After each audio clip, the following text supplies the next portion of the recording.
Indonesia adalah negeri yang kaya sumber daya, budaya, dan semangat rakyatnya. Tapi satu musuh besar terus menghambat kemajuan kita. Korupsi. Ia merampas hak rakyat dan melemahkan kepercayaan. Tapi harapan belum padam. Perubahan dimulai dari kesadaran.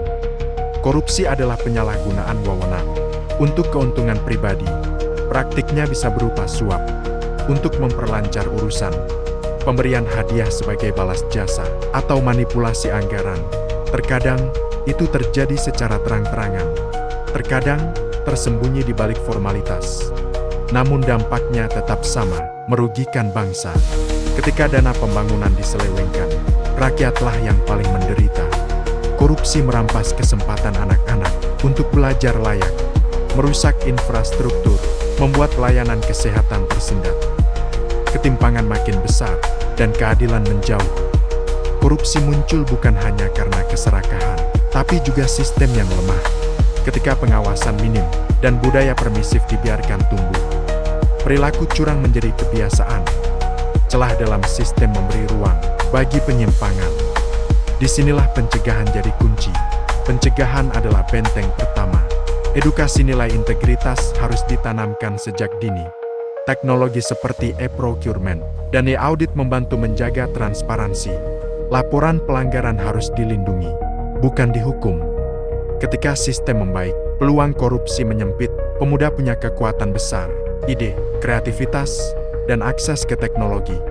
Lembaga seperti KPK, Kejaksaan, dan Polri berada di garda depan pemberantasan korupsi. Tapi hukum tak akan kuat tanpa keberanian menegakkannya secara adil. Hukuman harus tegas, keadilan harus dirasakan, bukan sekadar dijanjikan. Negeri ini bisa bebas dari korupsi bila kita semua bergerak. Mulailah dari hal kecil, menolak suap, melaporkan pelanggaran, menjunjung nilai jujur dan adil.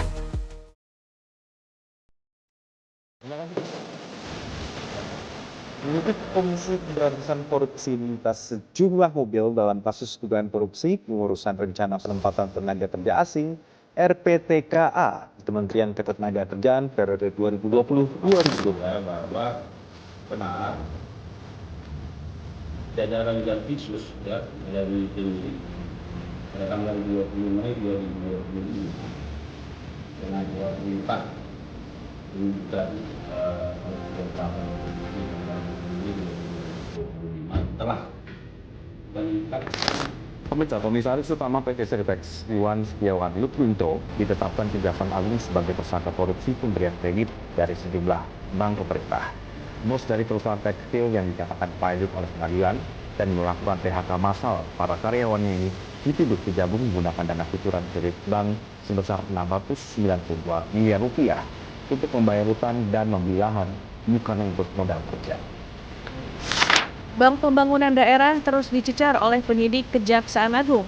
Terkini, Kejaksaan Agung periksa sejumlah pejabat Bank DKI dan Bank Jawa Tengah terkait kasus dugaan tindak pidana korupsi PT Sri Rejeki Isman Tbk atau Sritex. Kepala Pusat Penerangan Hukum Kejagung, Harli Siregar, mengatakan beberapa pejabat itu yakni pemimpin Divisi Hukum Korporat dan Perkreditan Bank DKI berinisial SR.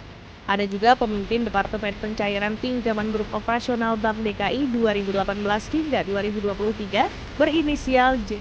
Negeri Kendal menetapkan Kepala Desa Kertosari Kecamatan Singorojo Kabupaten Kendal, Jawa Tengah berinisial W sebagai tersangka dalam kasus dugaan korupsi dana desa.